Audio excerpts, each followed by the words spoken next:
Social media celebrity Mounisha Chowdary ఇటీవల ఒక YouTube ఇంటర్వ్యూలో తన జీవితంలోని వివిధ కోణాలను, ఇన్స్టాగ్రామ్ ప్రయాణం, సంపాదన వివరాలు, భవిష్యత్ ప్రణాళికలను వివరించారు. ఆమె వ్యక్తిత్వం, అందం, సంభాషణ తీరుతో ప్రేక్షకులను ఆకట్టుకున్నారు. మౌనిషాను అనుష్క, సమంత వంటి ప్రముఖ తారలతో పోల్చడం గమనార్హం. మౌనిషా హైదరాబాద్ లో పుట్టి పెరిగినప్పటికీ గత 10 ఏళ్లుగా యుఎస్ లో నివసిస్తున్నట్టు తెలిపారు. ఆమె భాష, యాస హైదరాబాదీ, ఒంగోల్, కర్నూల్, గుంటూరు యుఎస్ ప్రభావాల కలయికగా ఉంటుంది. తన కూతురుతో కలిసి యుఎస్ లో నివసిస్తున్న మౌనిషా తన కుటుంబం హైదరాబాద్ లో ఉండడంతో తరచుగా వచ్చి వెళ్తుంటారని అన్నారు.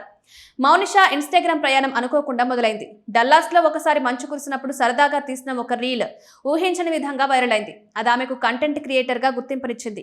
ఈ రీల్ వెనుక ఎటువంటి ఆలోచన లేదని, అది తన సమయం కాబట్టి జరిగిందని ఆమె నమ్ముతారు. ఆ తర్వాత ఆమె సినీ ప్రమోషన్లలో చురుగ్గా పాల్గొన్నారు. విష్ణు, మంచు, కన్నప్ప సినిమా ప్రమోషన్ల నుండి మొదలుపెట్టి రానా, అడవి శేష్, నవీన్ పొలిశెట్టి వంటి అగ్రతారల చిత్రాలకు ఆమె ప్రమోషన్లు నిర్వహించారు. నవీన్ పొలిశెట్టితో ఆమె చెప్పిన డైలాగ్ డెలివరీ చాలా వైరల్ అయింది. చిన్నప్పటి నుంచి నిరంతరం మాట్లాడే అలవాటు ఇప్పుడు ఇన్స్టాగ్రామ్ లో తనకు సహాయపడుతుందని తెలిపారు.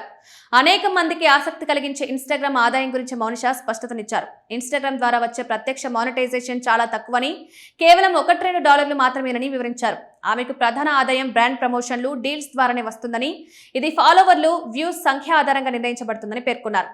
మౌనిషాకు టీవీ రంగంలోకి ప్రవేశించాలని బలమైన ఆకాంక్ష ఉందన్నారు. యాంకరింగ్ చేయాలని, ఒక టాక్ షోను నిర్వహించాలని, కుటుంబ ప్రేక్షకులకు మరింత చేరువ కావాలని ఆమె కోరుకుంటున్నారన్నారు. ప్రముఖ రియాలిటీ షో నుండి తనకు గత సీజన్లో వైల్డ్ కార్డ్, ఈ సంవత్సరం కూడా అవకాశం వచ్చిందని, కానీ చిన్న కుమార్తె ఉండడం వల్ల సమయం కుదరకపోవడం వల్ల నిర్ణయం తీసుకోలేదని తెలిపారు. ఈసారి కూడా కాల్ వచ్చిందని, అయితే వెళ్లాలని నిర్ణయం తీసుకోలేదన్నారు. అంటే ఈసారి బిగ్ బాస్ షోలో సందడి చేయడం ఖాయమని తెలుస్తోంది.